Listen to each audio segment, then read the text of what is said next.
আসসালামু আলাইকুম ওয়া রাহমাতুল্লাহ। বনি ইসরাইলের কয়েকজন দরবেশ কোনো এক কবরস্থানের নিকট গিয়ে প্রার্থনা করলেন, হে আল্লাহ, এখানের একজন মুর্দাকে জীবিত করে দাও। তখন আল্লাহ পাক একজন মুর্দাকে জীবিত করে দিলেন। তার কপালে সেজদার দাগও পড়া ছিল। সে কবর হইতে উঠিয়া দাঁড়াইয়া দরবেশদেরকে জিজ্ঞাসা করিল, তোমরা আমার নিকট কি চাও? আজ হইতে 50 বছর পূর্বে আমার মৃত্যু হয়েছিল। সেই মৃত্যুর যন্ত্রণায় তেজ ও ব্যথা বেদনা আজ পর্যন্ত আমি সামলাইয়া উঠতে পারতে নাই। মৃত্যুর কষ্ট বেজকির মধ্যে পাকানোর চেয়েও কষ্টদায়ক।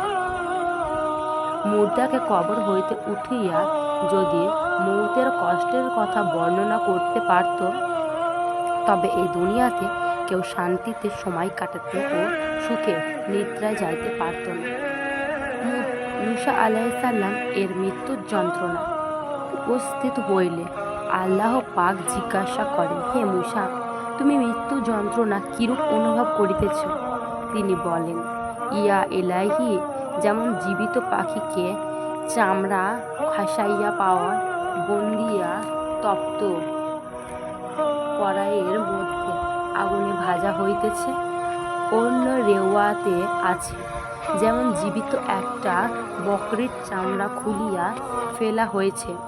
নবী করিম সাল্লাল্লাহু আলাইহি সাল্লাম বলেন, মৃত্যুর সময় শরীরের এমন কোনো একটা শিরা বা স্নায়ু নাই যে পৃথকভাবে যন্ত্রণা অনুভব করিবে না।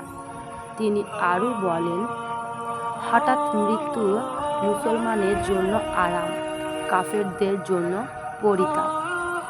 এক সাহাবী রাদিয়াল্লাহু তাআলা আনহু বলেন, অনেক মুসলমানের মৃত্যু যন্ত্রণা অতি কঠিন হয়। সেই যন্ত্রণা ভোগের ফলে তার অনেক পাপ মাফ করা হয়। আর এক কাফেররা দুনিয়াতে দান খয়রাত ও পরের উপকার করে থাকে, উহার বিনিময়ে তাদের মৃত্যুর যন্ত্রণা সহজ হয়ে থাকে। আল্লাহ পাকের নিকট তাদের আর কোনো হক থাকে না।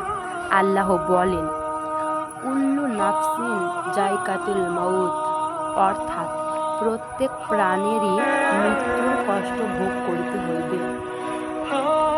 সকল মানুষের মরিতে হইবে এবং অন্ধকার কবরে মাটির বিছানা ও মাটির সিনাতের মধ্যে সকলে শুইতে হবে। মৃত্যুকে তোমরা দূরে মনে করিও না। তখন মালাইকুত মউত সামনে আসিয়া উপস্থিত হইবে, তখন ওই মুহূর্তের রূহ বাহির করে নেবে। এমনকি তখন তোমাকে 1 সেকেন্ডের পরিমাণও সময় দেওয়া হবে না যে তুমি তোমার আদরের ছেলে, মেয়েকে বা স্বামীকে দেখে হাসতে পারো। সুলাইমান আলাইহিসসালাম সারা জাহানের বাদশাহ ও পয়গম্বর ছিলেন। তিনি বাইতুল মুকাদ্দাস মসজিদ জিন দ্বারা নির্মাণ করতেছিলেন। মসজিদের কাজ দেখিবার জন্য যখন ওইখানে যাইয়া দাঁড়াইলেন, তখন আজরাইল আলাইহিসসালাম এসে উপস্থিত হয়ে গেলেন। তিনি বলেন, হে ভাই আজরাইল, তুমি কি জন্য এসেছ? সে বলিল, হুজুর, আমি আপনার রূহ নিবার জন্য এসেছি। সুলাইমান আলাইহিসসালাম বলেন, ভাই আজরাইল, তুমি আমাকে একটু সময় দাও। মসজিদের কাজ এখনো বাকি রয়েছে, হিসাব কিতাব বাকি রয়েছে, উহা বুঝিয়া দেওয়ার জন্য একটু সময় দাও। আজরাইল আলাইহিসসালাম বলেন, হুজুর, এতটুকু সময় দেওয়া যাবে না, আপনি শীঘ্রই মৃত্যুর জন্য তৈরি হন। সুলাইমান আলাইহিসসালাম বলেন, ভাই আজরাইল, আমাকে একটু বসিবার সময় দাও। আজরাইল আলাইহিসসালাম বলেন, এখন আর 1 সেকেন্ডও সময় নাই। এই বলিয়া সুলাইমান আলাইহিসসালাম এর দাঁড়ানো অবস্থাতেই রূহ কবজ করে নিলেন।